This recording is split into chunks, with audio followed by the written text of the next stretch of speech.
Good afternoon. Welcome to the webinar, How to Develop an Effective Post-COVID-19 Communication Strategy. My name is Graham Harper. I'm the Director of Sustainability at the Pacific Asia Travel Association, PATA. Today, we are very pleased to have two fantastic guests and panelists to be able to discuss the communication strategies post-COVID-19. First, John Bailey is the Managing Consultant for Global Communications Consulting, and Anita Mendarata, the founder and president of Anita Mendarata and Associates.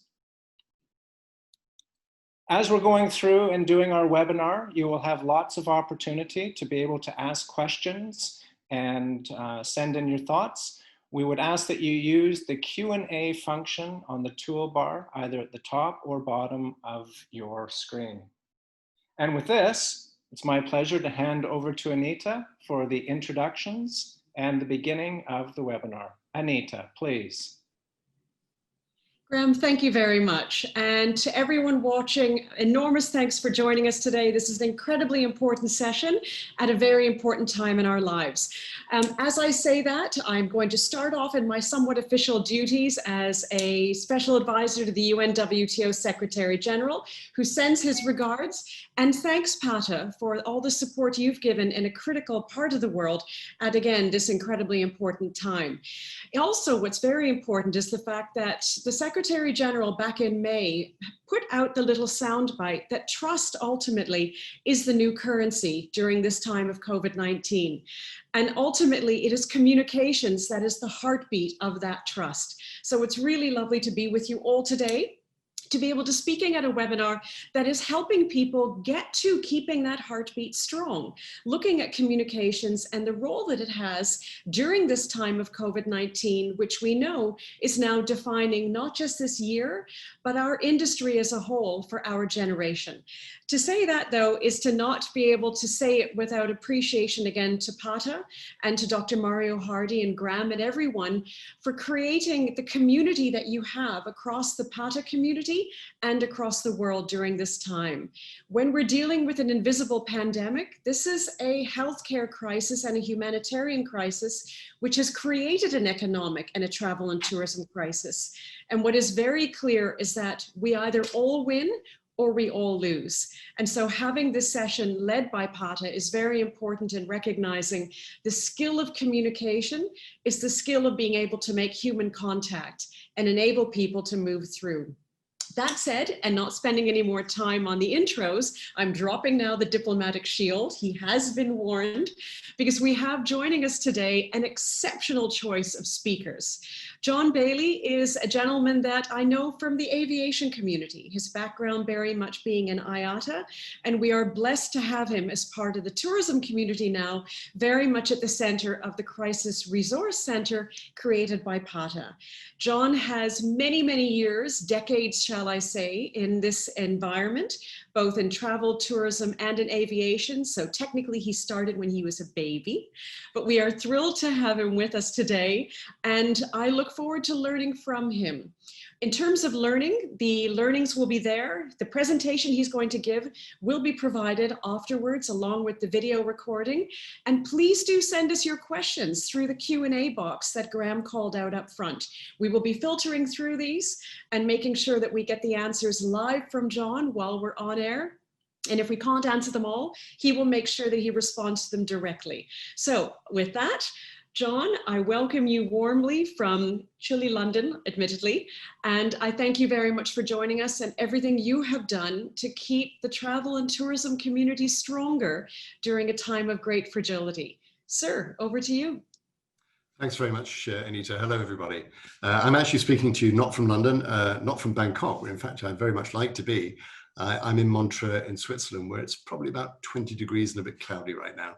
Anyway, what I'm going to talk about, first of all, just to kind of set the scene for what I hope will be a very interesting discussion with Anita, I'm going to talk about the communication content which has been loaded onto the CRC. So with that, let me just, I hope, be able to share my screen. There we are, and bring it up in full screen. There we go. So The CRC, if you're not familiar with it, the Crisis Resource Centre, is a hub which Parter has created to help people evaluate, people within the travel industry, to evaluate where they are in terms of the impact from COVID and their potential recovery from it, and then to provide some practical tools to help them plot that recovery. Now, part of that, and integrated with the recovery strategy, is communications.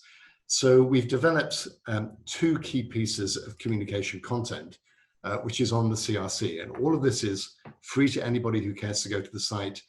These pieces of content are designed as tools to help the people who need to use them. So they're free to download, and you're very welcome to use them.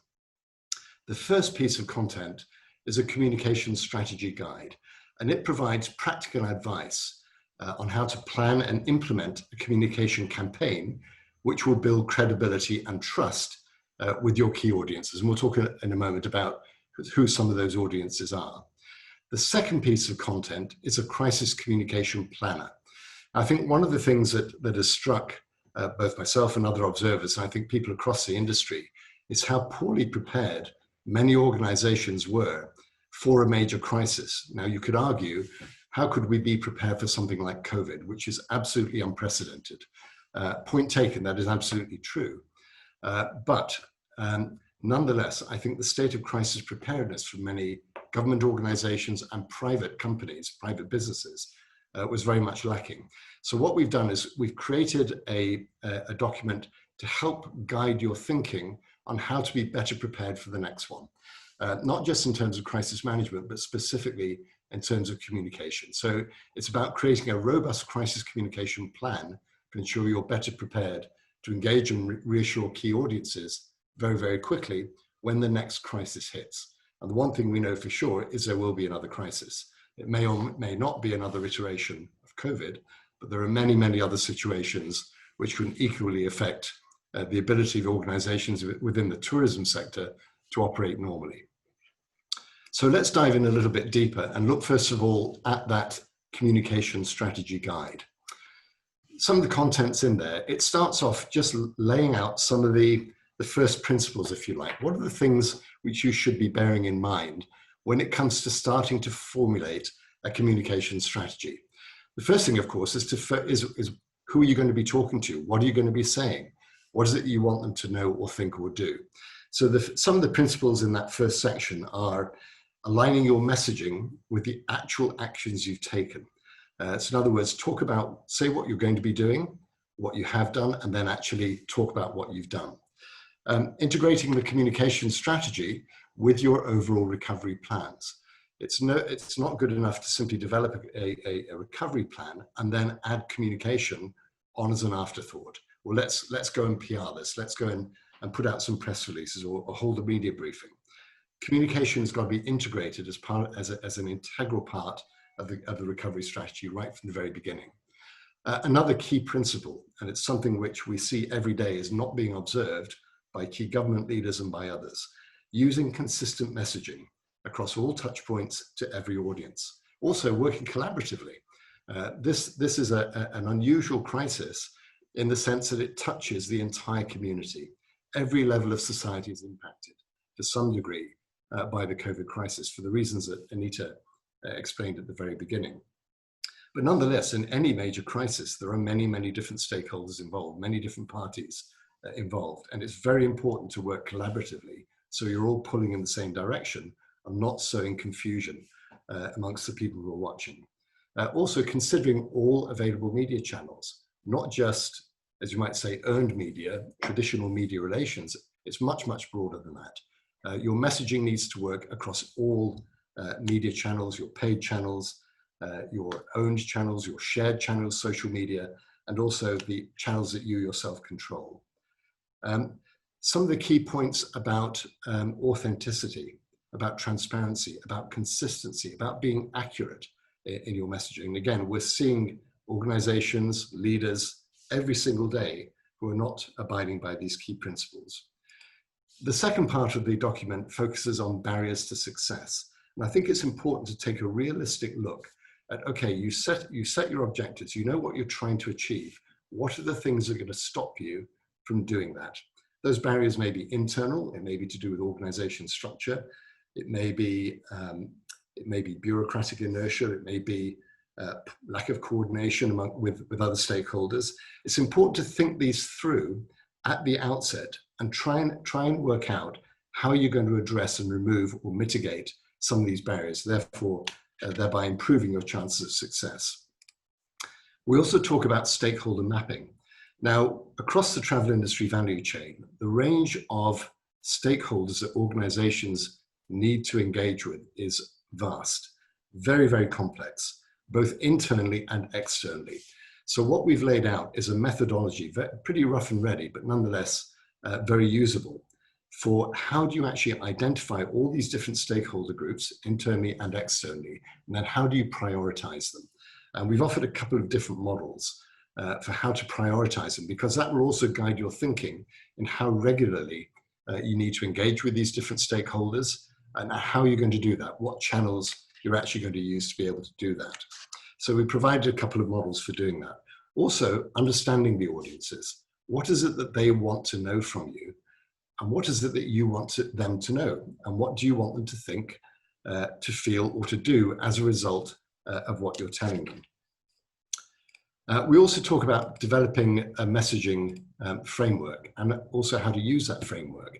There's a consistent methodology for how do you condense all the things that you could be talking about. How do you condense all of that down to 2, 3, or 4 key messages which are going to resonate and which people are going to recall, remember, and hopefully act upon? And of course, in a situation like this, which is constantly evolving, that messaging itself is going to constantly evolve. But nonetheless, there needs to be a consistent thread running through all that messaging. So we offer a framework for that. And then also, how do you use it? How do you integrate that messaging across every touch point in every form of communication that you use? We talk about the right channels. I've already mentioned the PESO, what we call the PESO spectrum, P-E-S-O. That's paid, which is traditional advertising, owned media, which we used to call media relations, but it might also refer to endorsement by external parties, bloggers, for example, or influencers. Shared media, so social media channels like Facebook, like Twitter. In China, of course, you have Weibo. And then owned media, the media which you yourself own. That might be your website, the speeches that you give, etc. And we map out what are the advantages and disadvantages inherent in using those different channels. Also identifying the right spokespeople. Now, the default should be that the most senior person, the person with executive accountability within your organization, should be the one that's fronting the response in terms of communication. Normally that would mean the CEO, but not always. The CEO may not be the right person, either because of their personal qualities, they're just not a very good communicator, or for a particular subject, a particular topic, they may not have the right degree of expertise or credibility. So there's room for other spokespeople to be in there, people who have subject matter expertise. Also, you need a deep bench. The other thing about constantly using the CEO as the face of the organization is because it's the biggest weapon you have in your armory. You don't want to devalue it by overexposing the CEO. And then finally, we talk about working with influencers, external influencers. Word of mouth is by far the most effective form of endorsement, of promotion, and making sure people are listening to and acting upon the messaging that you're giving. So how do you select influencers? And we look at their reach, the resonance, also the relevance to your particular sector. So that's all mapped out in the document. And then finally, and I think probably the most important section of all in this strategy document, is how do you measure success? And I would actually go right back to the very beginning. Any communication campaign should start with a clear set of objectives which are measurable. And so we talk about different forms of measurement. You might measure outputs, the frequency of communication, the number of statements you put out, number of media briefings, your number of appearances on broadcast media, the amount of content you put on social media. Those are what we call outputs. I think much more important though is outcomes. What actually happens as a result of the messaging which you're putting out there. And so we lay out various different metrics for gauging the success and the kind of outcomes which are being achieved. And they might be a change in volume or tone in media coverage, pick up or requoting of key messages, the number of views or likes or shares on social media, etc., etc. And the key thing about measurement, not only does it allow you to evaluate your success at the end of the campaign, it allows you to monitor how you're doing during the campaign. And if necessary, if something's not working, is not resonating, to be able to course correct. Now, the crisis communication planner, as I said, it really focuses on how do we make sure we're ready for the next crisis. One of the things that I've done a lot of work with, and Anita mentioned my work with IATA in the aviation industry, is helping airlines and other aviation stakeholders to adapt their existing communication plans to the media environment which exists today, what we call the always on media landscape, where breaking news breaks on Twitter. If it catches fire online, you can suddenly be dealing with a bushfire that you yourself as the organization at the heart of it may not really know what's going on. So being able to adapt to that, things like social listening, the importance of actually being able to monitor and track what people are saying online before it spills out into the mainstream media, for example. So how do you adapt your plans to the always on media landscape? What does a standard, a generic, if you like, crisis communication plan look like? What are the sections that you need to have in there? How do you set up a communication team? And it's not around individuals, and many organizations, I'm well aware, are not very well resourced in terms of communication. I was just telling somebody the other day in a different context, I started working with a very large airline in South America about 20 years ago. And they're still there today and they're doing very well. But the time I started working with them, they did not have a communication department. Their entire communication function was outsourced to a PR agency.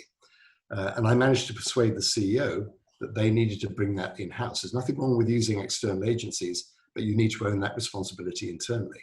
And the answer was, well, we don't have the resources. Well, of course you do. You're just choosing to allocate them elsewhere. So we looked at what does a communication department need to look like? What are the key functions? And that same philosophy applies to setting up a crisis communication team. What are the key functions? What are the key responsibilities that you need to own? And how are you going to execute that? And if you don't have necessarily the internal resources, where can you find external help or perhaps help from other departments within the company? We also talk about communication timeline. You know, years ago when I started working with IATA back in 1998, and I set up and ran a crisis communication consultancy to help airlines, IATA members, develop and propagate best practice. In those days, we used to talk about the golden hour, that if something went bang, you roughly had about an hour to verify facts, mobilize resources, work out what it was you were actually dealing with, what it was you would be able to say, and then put out what we used to call a holding statement, a press release saying, yeah, we're on it, we know about this, and this is what we know. That golden hour doesn't exist anymore. You're now dealing with minutes. If something really big is breaking loose, you're going to hear about it online, as I said. So what does the communication timeline look like in the age of always on media? So we set out some key things that you need to be thinking about, not just within the first few hours, in the first few days, the first few weeks, the first few months, and then we also extended out further into the future. And I'll come back to that in a moment. So not saying that you necessarily have to do all of these things, but think about if we wanted to hold a memorial ceremony, for example, how would we do that? So thinking about some of those considerations. Also making sure your messaging is aligned across all of the channels, and especially your own internal channels. And then lastly, some long-term considerations.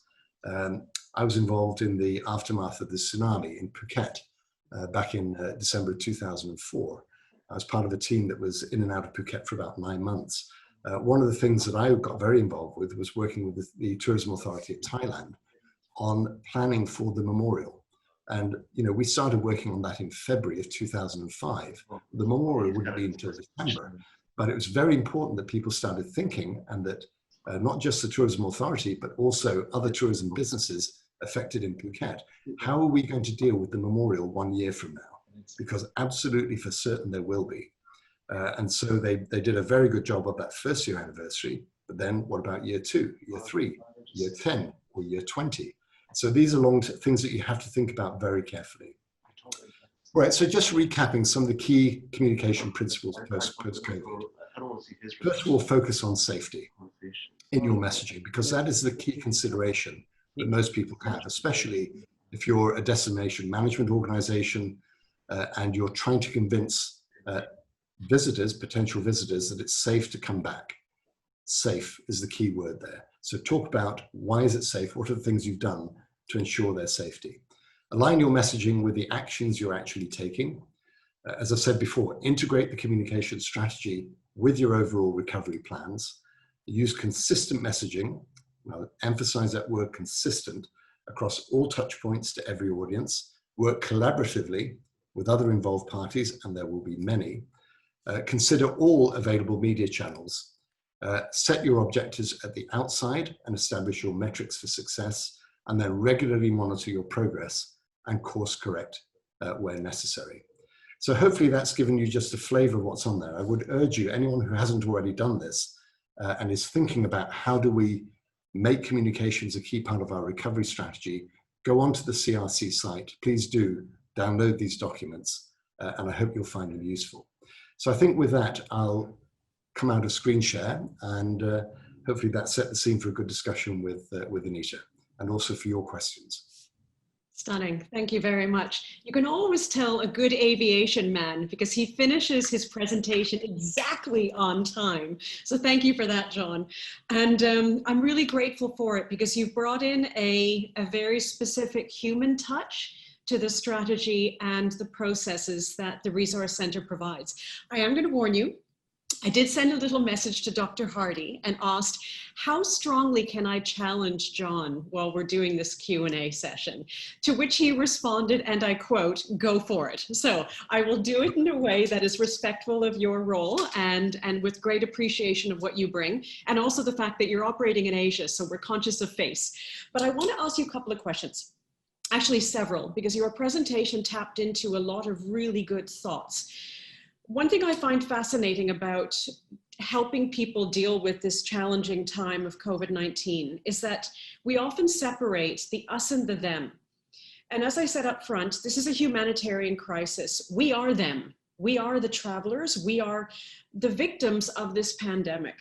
And all of us are fearful. People are getting frustrated, quite honestly, with lockdowns and being limited. And because it's invisible, some people are getting flippant and just, let me just get it and get it over with. But we don't understand COVID-19 yet and its impact. And I want to speak to you about stages. Because as you said, there will be more crisis, there will be more challenges, and we need to learn from this. But one thing I found, and I wrote it in my blog this month, crisis is not linear, it's layered. And if we look at Lebanon, for instance, it was already dealing with political and economic challenges. It then took in over 1 million refugees who needed support and care. It then had to face additional challenges with COVID-19, and now they've had the destruction of the port with the blast. So it's not as if one crisis stops to make space for another. And so even when we talk about working with communications post-COVID-19, it's pre, during, and post we need to be considering. From that point of view, I'd love to get your understanding of what are, for each of those stages, the 3 critical, you must make sure this is in place, pre-crisis, during crisis, and post-crisis. And I appreciate I didn't give you this question in advance, so I'm testing you, but I'd really be grateful for your point of view on that, please. Sure. No, I mean, you've made some very, very good points there. I mean, I think you're familiar with the term VUCA, V-U-C-A. This COVID crisis, I mean, all crises kind of exemplify VUCA. This one even more so. It's volatile, it's uncertain, it's complex, and it's ambiguous. The other thing you might add is it's constantly evolving. I mean, just this morning, it's been reported that a gentleman in Hong Kong has been reinfected for the 2nd time.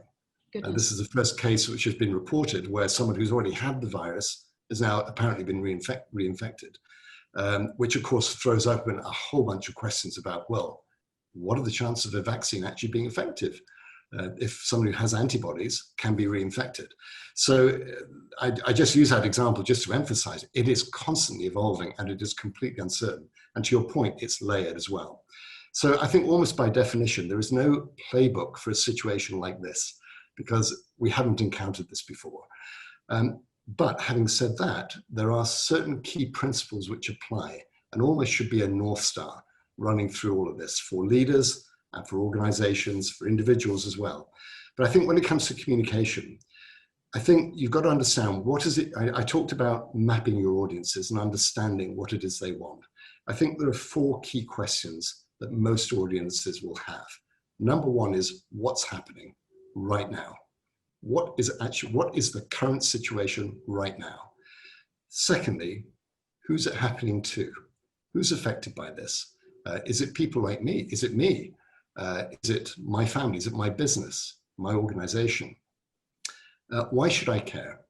In other words, what essential attributes are at risk or interests are at risk, are threatened by this? So you've got to understand why are people getting so engaged in this and why they're so anxious for information. And the last thing, and again, I think most important of all, what should I do? And what are we doing as an organization that's communicating to help alleviate this? So I think those 4 key questions must be at the forefront of everyone's mind when they're thinking about what to communicate. But I think there's another set of principles as well when it comes to formatting the messages. And I think these are especially important for leaders of organizations, leaders of governments, leaders of businesses. First of all, is to be brutally honest. Part of the job of a leader is to help people accept a new reality, however uncomfortable that reality may be. So I think you need to be brutally honest with this is where we are, this is what is happening.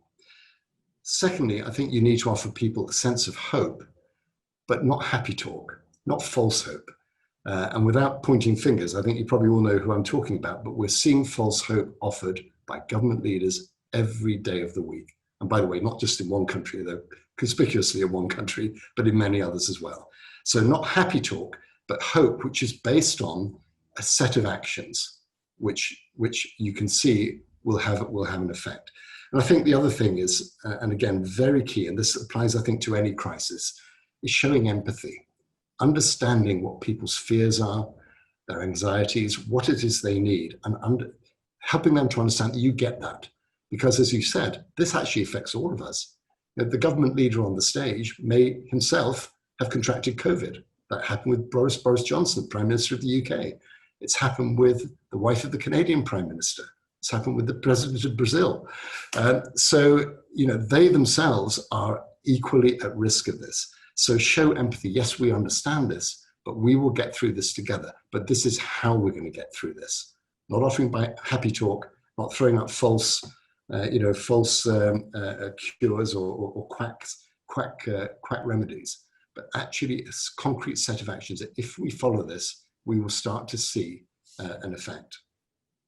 It's lovely you say that, and I must say some of the points you've called out and some of the points in your North Star are really lovely, particularly when you say, what should I do? Because often the answer is do nothing, because it's the misinformation that we find. You've also mentioned something really important, John, around the issue of the fact that communications has to be part of the DNA. It's not a to-do on the list. It's not a chapter or an appendix in the strategy. It's actually central to it. I have a lovely question that's come through from the backstage, that's pushed it through from the audience itself.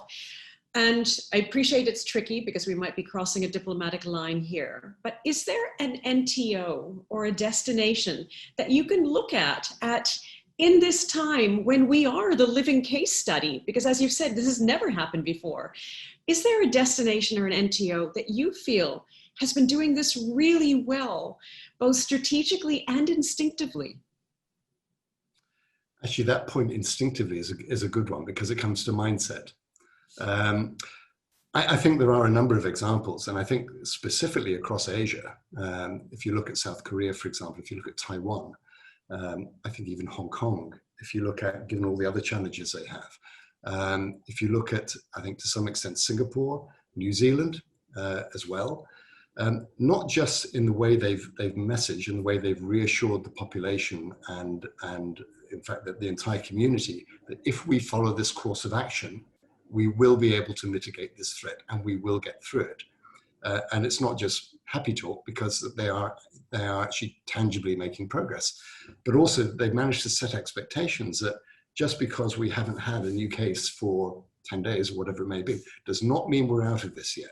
And so you've seen in New Zealand, you've seen it in South Korea, you've seen it in other places where, you know, the curve has flattened and the number of cases declined, but it hasn't been over. It's not over. It can come back again. And I think you made a good point earlier on that people are getting blasé and flip about this. Oh, we're through this. It's not going to get me. I mean, again, another news story overnight. Usain Bolt, you know, the great Olympian sprinter, you know, holding a birthday party, presumably maskless, and who ends up contracting COVID? He does. So, you know, these examples just show how easily I think, you know, we're equally guilty of it. You know, we haven't contracted it this far. Nobody I know has contracted it. Surely it's okay just to go out without a mask this time. But of course, that's the mindset that allows the thing to come back.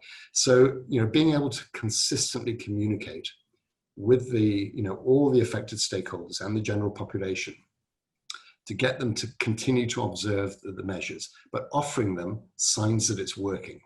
And also being honest when something new happens and we have to reevaluate. So that's the uncertainty part. I mean, we're essentially, you know, government leaders, leaders of organizations, leaders of businesses are having to problem solve in real time. And the problem is never quite solved because there's another one around the corner. There's another dimension to it. So I go back to that VUCA point. That's what we're dealing with now. Indeed. And you make a really good point about the challenge of leadership right now. It's exhausting and it's a no-win because we're all living a hypothesis. And this is where I want to give full credit to yourself, Dr. Hardy, and the team at PATA, because creating the Crisis Resource Center and putting it out there as a proactive tool that at some stage everyone is going to need access to is really lovely in terms of its wisdom of leadership and its generosity of spirit of leadership. And it's very much like with the UNWTO restart principles. Everyone is going to need instruction at some point, but in the moment of adrenaline pumping and crisis and understanding what on earth is going on, that's a really bad time to look for instruction and look for someone's phone number. So rather know what to do in advance. I want to tap into something that you spoke about around leadership, because we've seen it 1,000 times over during this crisis and in crisis in the past, but you lived it in your IATA role in the period of time that I think for all of us who are involved in aviation was redefining the same way COVID-19 is for travel and tourism. MH17, I beg your pardon, MH370, and then AirAsia 8501. And the difference in responses of leaders. Now, leaders are human. And we saw the challenge of, as you said, that the response to the golden minute. And we saw with the Malaysian Airlines challenge and that the loss of the airline, which still remains unfound, the difficulty from a communications perspective. And yet when AirAsia went down in December of 2014, Tony Fernandez was very quick. He was on Twitter, he was human, he was empathetic, exactly as you said.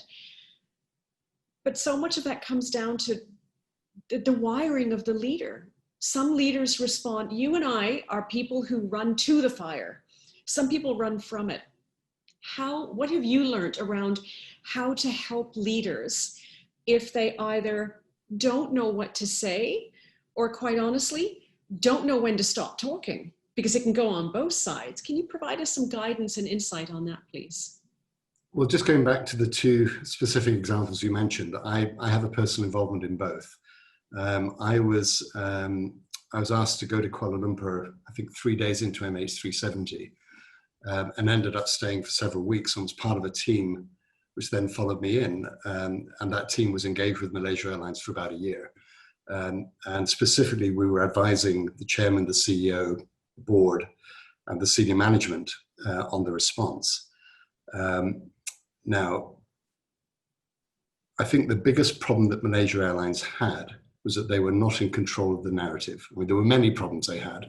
One being, again, a bit like COVID, the situation they faced was unprecedented. There wasn't a playbook for it.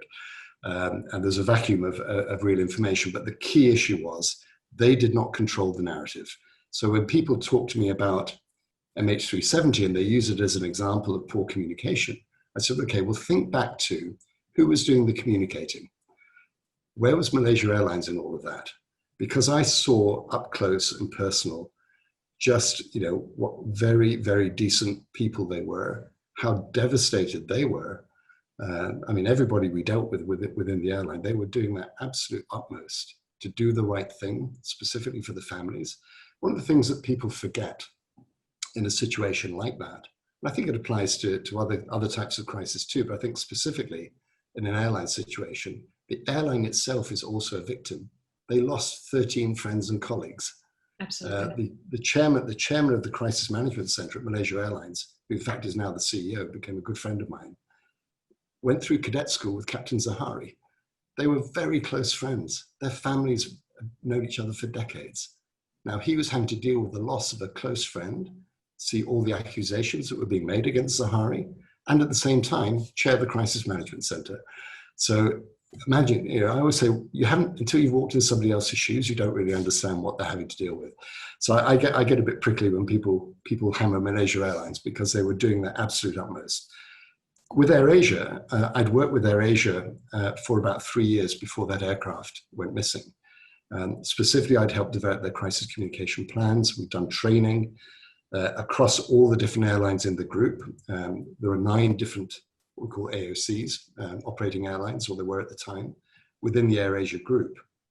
Trained all the CEOs, all the senior management, all the PR people.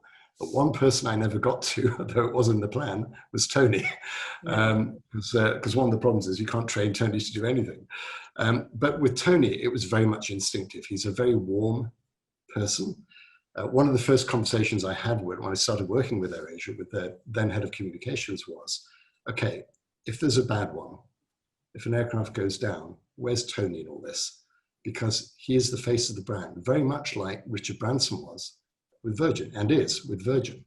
And I spent many years working with Virgin. I've worked with many companies across the Virgin Empire. Same issue, it's all very well to be there when times are good, using your personality to promote the brand, but when things go bad and something bad happens, everyone's going to be looking for you. So the question was, where's Tony? Well, when the day that aircraft went missing, and it was a Sunday morning, I think it was in December 2014, 28th December, Tony was actually in Kuala Lumpur, which in itself is not necessarily a given. He was there. As soon as he was notified, he was straight into head office, and he understood instinctively what the expectations were on him as a leader. The first people that needed to hear from him were his own people. Now, at the time, there were 17,000 employees at AirAsia. They used to call them, I think they called them the AirAsia All-Stars. I can guarantee you every single one of those 17,000 people thinks they work for Tony personally, because they know him. Even if they've never met him, they know him.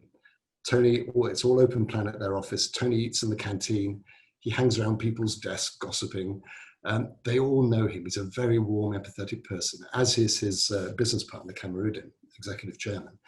So he understood what people expected, and he personally was devastated by what happened, devastated. Without giving too much away, he's a very emotional person, and he was extremely emotional.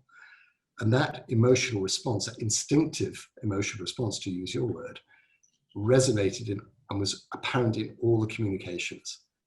Now, what people probably forget now is when the investigation was completed, the investigation was very critical of AirAsia Indonesia, the operating carrier, and it addressed some issues which needed to be fixed, which now have been. But what people remember about the AirAsia crisis is the way that Tony himself, as the leader, responded and how he was visible. And his messaging was absolutely consistent from the get-go across all those channels. Going back to Malaysia Airlines, they didn't really have that opportunity, because who do you remember conducting the communications around MH370?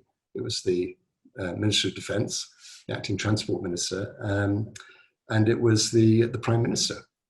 And Malaysia Airlines really only had a bit part. Now that's a particularly difficult challenge when you're a state-owned organisation.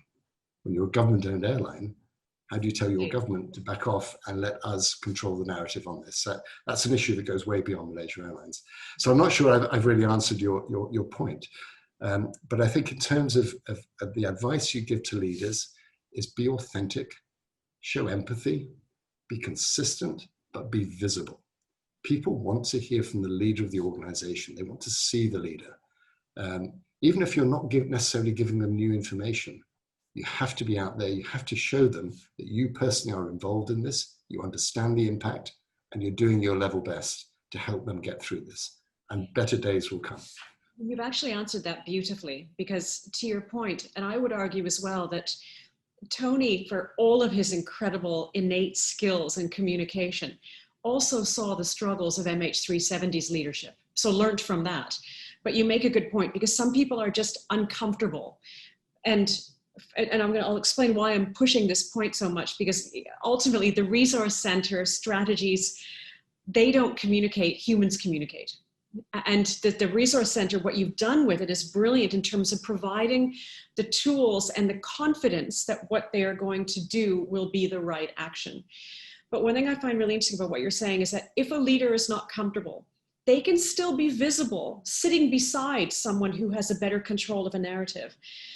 Because equally, audiences need to be empathetic and recognize, to your point, Malaysian Airlines lost their people. They lost face, they lost confidence, they almost lost the airline.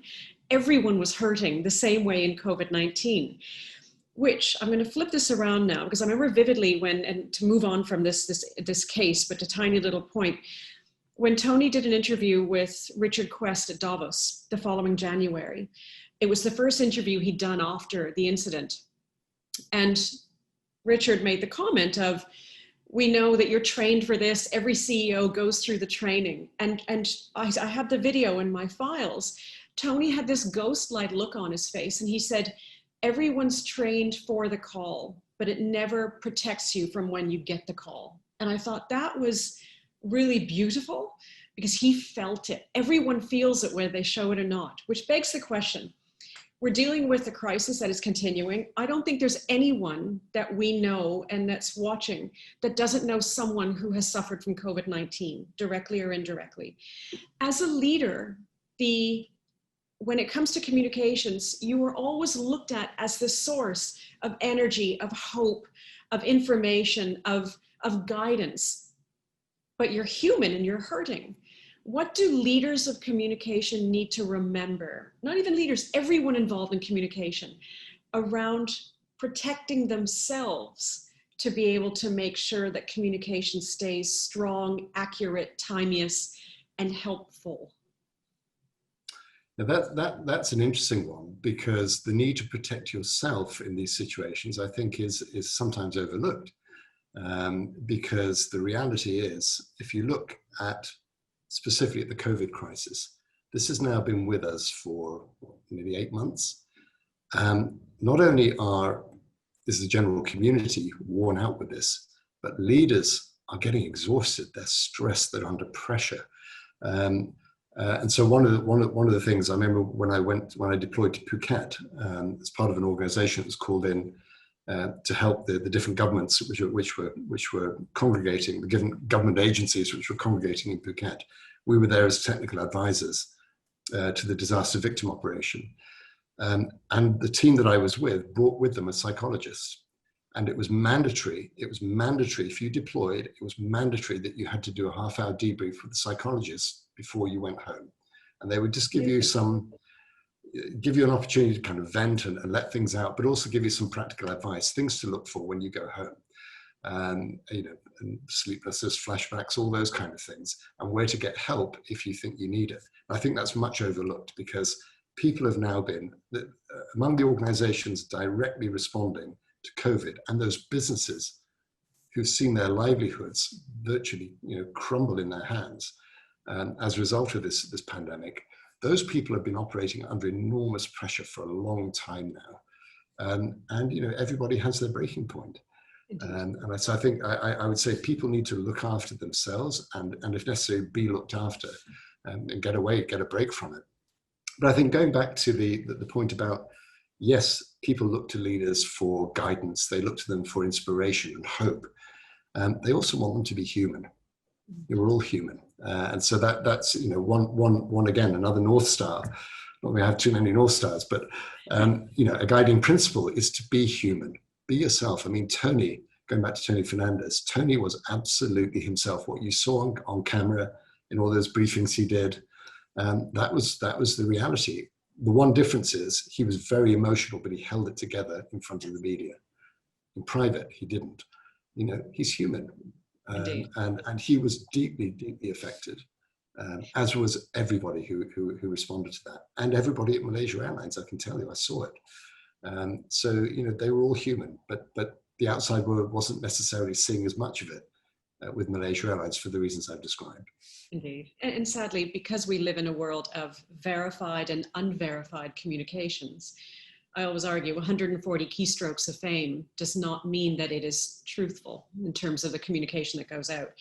I want to move on to this because if we bring it back to tourism, I think what's really important is that, and I warned my girls when March came along and the world started locking down, that like yourself, you become an anxiety sponge for your clients. And it's our job to help them get through it. And then somehow we need to squeeze out the sponge so we can keep going.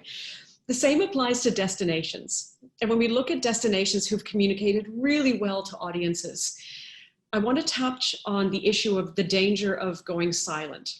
Because if you look at countries like, as an example, Greece has done it beautifully. Qatar Airways equally did it beautifully with the whole home campaign, because people are going to travel for heart before they travel for holiday, with everyone missing each other. The empathy demonstrated by destinations saying, we all want to travel. We all understand that need to get back out there. And I mean, there are a good 10 countries around the world, whether it's Kenya, South Africa, again, Greece, Abu Dhabi's doing it, Dubai's doing it. In Asia, we've had Thailand doing it, the Philippines, talking about we all miss traveling and we will get there. Kerala did a beautiful one recently, similarly. What is the danger of a destination being silent to world travelers at a time like this versus, and what's the danger of being too loud with the wrong messaging? I'd love your perspective on that. Yeah, I mean, there's always a danger. You're caught between too much and not enough. And it's hard to find that right balance. I think the risk of going silent is if you're not demonstrating control and trying to control, at least influence the narrative, you allow others to do it for you. So I think that the risk of going silent is that then you don't have a voice and people don't actually know, because they haven't heard from you, what's going on, what you're doing. And if you're a DMO,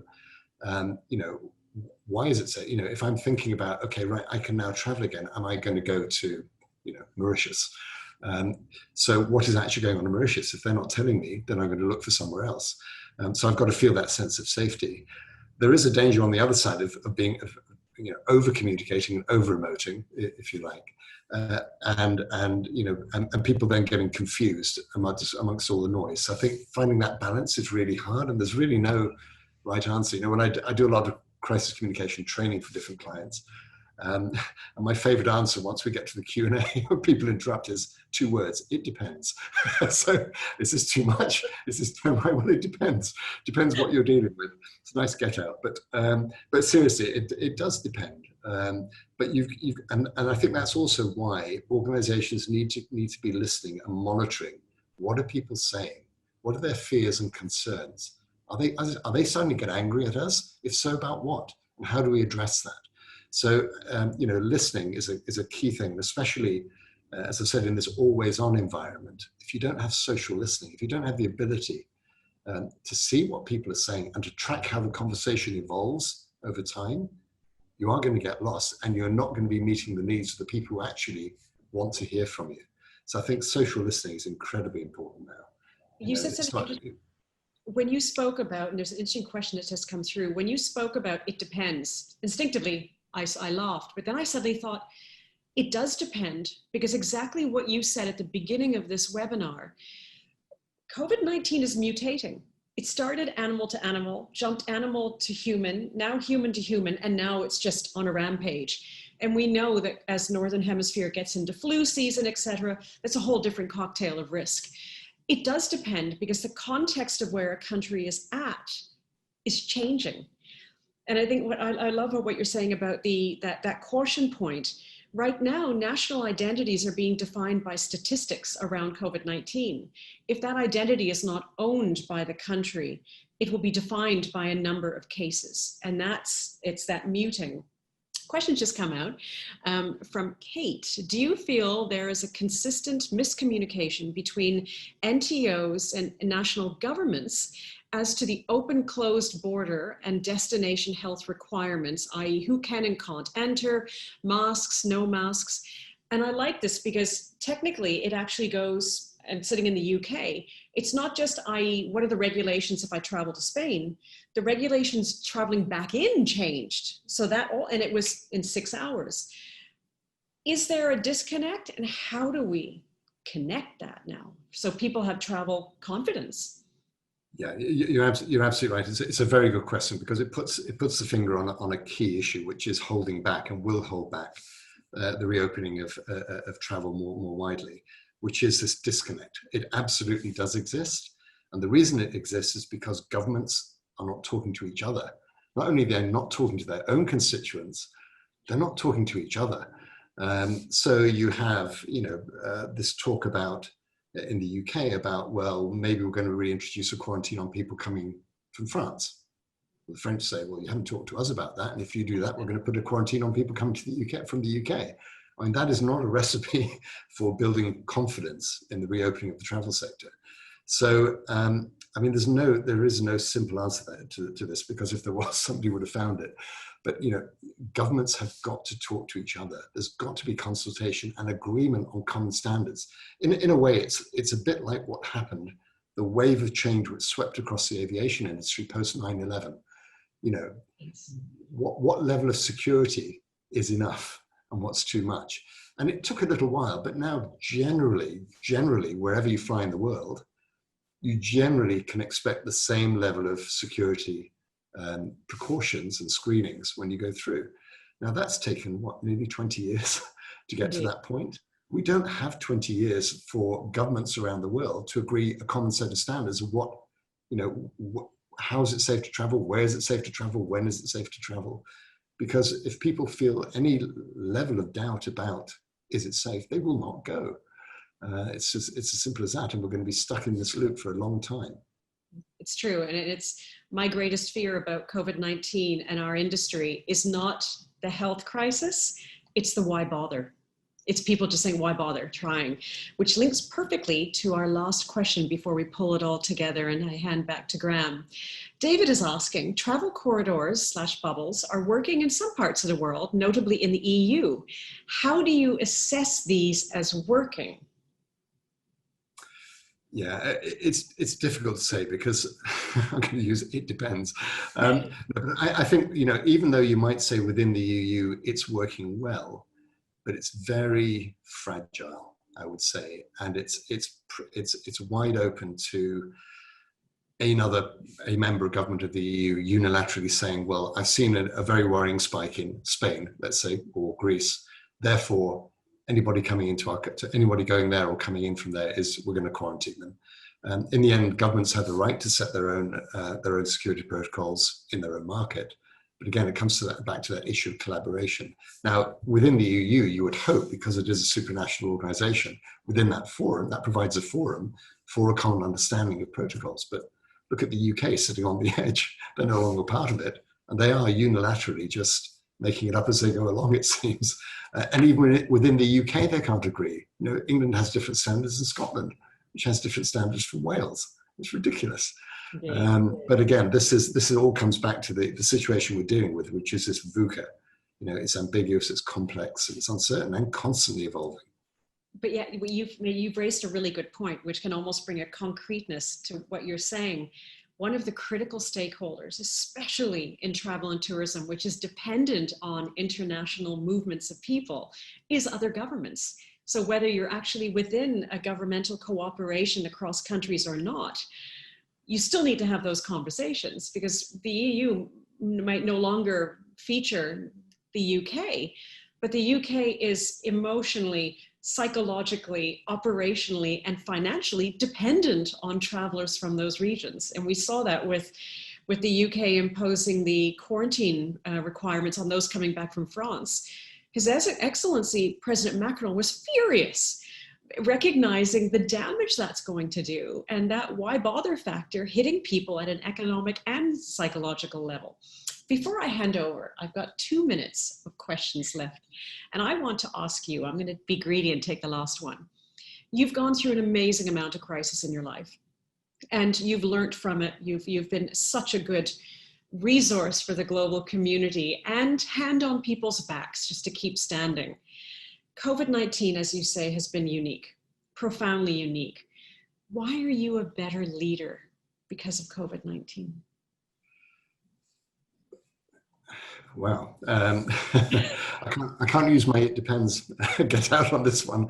Well, first of all, I'm not a leader because I'm an independent consultant. So I'm an advisor, not a leader. I mean, I think in any situation there are lessons to be learned, and it's the ability to learn those lessons, analyze them, and pick out from all the things that are going on, what are the 2 or 3 key things that are different this time, which you might be able to reapply next time. Because actually, you know, as consultants, and you are as well, what we're very good at is talking to many different organizations and many different people and picking up their ideas and thinking, well, I hadn't thought of that. That's really interesting. Well, I haven't seen this before. Now, if I'm advising the client over here, I could take that idea or that approach. So I think, you know, to the extent it's made us better advisors, better consultants, I think it's just because so much is flying at us. We're seeing so many examples of things that are working well, probably more examples of things that are not working well. But I think you can't, it's so vast and so complex and so ever changing. The key thing is to take just 2 or 3 key lessons and say, look, this is what we've learned. This is what will hopefully make us better next time, or more resilient, more able to withstand, more able to respond effectively to the next crisis. Brilliant. That's answered the question. I value that question, but I'm going to lovingly disagree with you, because you are a leader. It might not be in a capital L on your business card, but I'm confident if you ask anyone in PATA, anyone in IATA, Dr. Hardy, when something happens and it scares the living daylights out of us, the fact that they can call you and say, John, this is what's going on, and your response is, take a breath, you're going to be okay, you're leading. The beauty is that you have a modesty that it's not about John. And that's, I think, what makes you so precious to your clients. My love is working behind the velvet curtain, as I call it. No one will know we're there, but you help people stand up. So I agree with your answer. I don't agree with how you answered about yourself. But again, I'm really grateful to you and for what you have shared today. I think importantly, we would never be able to get through the content of the Crisis Resort Center because it is so rich, but this gives a sense of the heartbeat of the center and of you as a critical part of the DNA of the Resource Center itself. So from my side, I thank you very much. I'm going to hand back to Graham with love and thanks to PATA for the honor of doing this. And Mario, I hope you're happy that I made John uncomfortable enough. Graham, back to you. Anita, thank you so much. And John, thank you so much as well. That was an incredible conversation and so much to learn from. Everyone, we have the contact information for both Anita and for John, and they're very happy to hear from you and to answer any other further questions. Also is the email for the Crisis Resource Center at PATA, as well as the Crisis Resource website address. And with that, we would just like to say thank you to all the participants for joining today.